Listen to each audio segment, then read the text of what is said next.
বস্তির অসুস্থ ছেলে থেকে সর্বকালের সেরা ফুটবল তারকা, একদিকে চরম দারিদ্র্য আর শারীরিক অসুস্থতার অন্ধকার, আর ঠিক তার উল্টো দিকে বিশ্বজয়ের চূড়ান্ত শিখর। এই দুটো মেরুর মাঝখানে যে বিশাল দূরত্ব, সেটা পার হওয়া কতটা কঠিন হতে পারে, এই কথাটাই আসলে আমাদের বুঝিয়ে দিচ্ছে গল্পটা ঠিক কতটা নাটকীয় আর বিশাল হতে যাচ্ছে। দক্ষিণ আমেরিকার দেশ আর্জেন্টিনায় সোর্সের খণ্ডিত প্রতিলিপে ঘাঁটলে দুটো শব্দ খুব চোখে পড়ে, আর্জেন্টিনা এবং ক্লিনার বা পরিচ্ছন্নতাকর্মী। শব্দ দুটো হয়তো একেবারে আলাদা, কিন্তু এরা মিলে বেশ শক্তিশালী একটা ছবি তৈরি করছে। এই যে ক্লিনার শব্দটা, এটা কিন্তু ভীষণ তাৎপর্যপূর্ণ।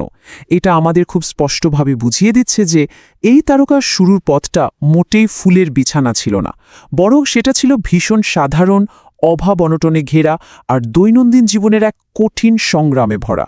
একদম শূন্য থেকে উঠে আসার যে বাস্তব চিত্র, সেটা যেন এই ছোট্ট শব্দটার মাঝেই আটকে আছে।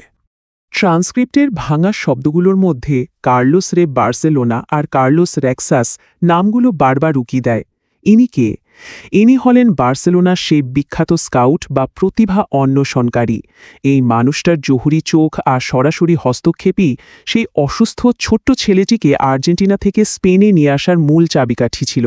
একটু ভেবে দেখলে অবাক হতে হয়, এই একজন মানুষের সঠিক সময়ে নেওয়া একটা সাহসী সিদ্ধান্ত কিভাবে পুরো ফুটবল বিশ্বের ইতিহাস আর একটা সাধারণ ছেলের জীবনের মোড় চিরতরে বদলে দিয়েছিল। এনে তো পা রাখা হলো, কিন্তু তারপর? এরপরে শুরু হলো সেই ঐতিহাসিক উত্তরণের গল্প, একাডেমি থেকে বিশ্বজয়ী ফরওয়ার্ড হয়ে ওঠার চূড়ান্ত যাত্রা।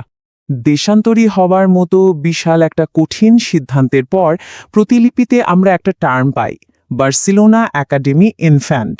মানে স্পেনে গিয়েও কিন্তু একদম তৃণমূল পর্যায়ে বা ওই একাডেমি থেকে শূন্য হাতে শুরু করতে হয়েছিল।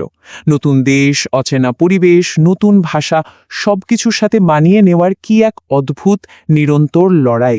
এরপর এই ধাপগুলো পেরিয়েই আসে সেই বহুল কাঙ্ক্ষিত শব্দগুলো, আর ফরওয়ার্ড এবং প্লে। মানে একাডেমির গণ্ডি সাফল্যের সাথে পার করে অবশেষে সবুজ গালিচায় একজন মূল ফরওয়ার্ড হিসেবে রাজকীয় আত্মপ্রকাশ।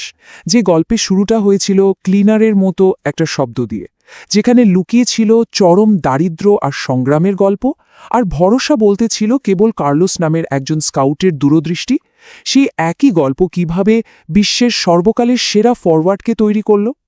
একটা খণ্ডিত আর অগোছালো সোর্স মেটেরিয়াল থেকে বেরিয়ে আসা অসীম সম্ভাবনার এই গল্পটা কিন্তু আমাদের মানুষের অদম্য ইচ্ছে শক্তি নিয়ে নতুন করে ভাবতে বাধ্য করে।